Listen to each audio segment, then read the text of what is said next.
smoke-filled compartments until a conductor commandeered an engine, drove it into the shed, and pulled the crippled cars to safety.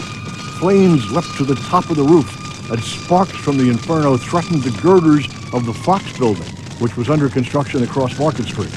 Miraculously, no lives were lost in this epic blaze, which until that time was the largest in Center City's history. When it was all over, the train shed was destroyed, never to be rebuilt. But the terminal was back in full operation 9 days later. Broad Street Station had other disadvantages. It was a stub-end station, which meant the trains had to back out for over a mile to rejoin the trunk lines past the Schuylkill and on to other destinations. All of this was accomplished by way of a 20-foot high trestle that came to be known as the Chinese Wall. Underground tunnels were not practical in the days of steam, but a mile-long stone wall in the middle of town tends to be a little obtrusive. It was a disaster. Under the archway, there were 48 archways on this viaduct. The proper Chinese Wall was something like 2,000 feet in length. But the thing I remember most of all was under every one of those archways where there was traffic, it dripped constantly. It dripped water. It was very, very, yeah. But I don't know enough about what it did to the commerce of the city. It must have really slowed things down. And some of them were like 50-foot arches. And naturally, like any tunnel-like effect, it would kind of sweat under there and drip. I think that that wall, properly sandblasted and so forth, with its decorative sculpture, which it originally had, yes, it was forbidding in its way, but it kind of made a statement on its own. Another major fire struck Broad Street Station in 1943. That, combined with the other disadvantages of the place, plus a desire to purge Center City of its Victorian quaintness, sealed the station's fate.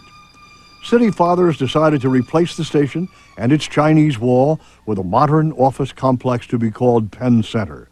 The last train to use Broad Street Station pulled out of the terminal and crossed the Chinese Wall to 30th Street on April 27, 1952, to the strains of a melancholy serenade. I covered the last train out of Broad Street Station, which went out at 8 o'clock at night and had 3 or 4 coaches on it, all VIP type coaches. It was not the regular commuter run to New York or from New York or whatever. It was a really Tony affair featuring no less than Eugene Ormandy and the Philadelphia Orchestra.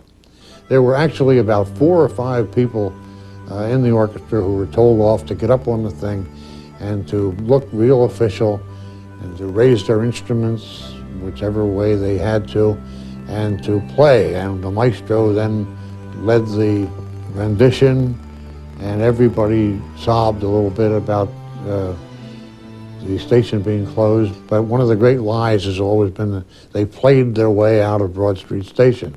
There is no way you could have gotten enough musicians on that back platform to make a legitimate sound. Demolition of the station and the Chinese Wall began the next day. Penn Center has become a model of modern downtown renewal, but at the cost of a vital link to the city's past. But the point is, the railroad station, the grand terminals of the cities, really, in a sense, were the modern cathedrals. I mean, or they were the modern temples.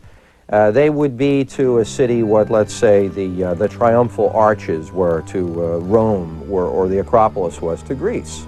And I don't think I'm exaggerating, really.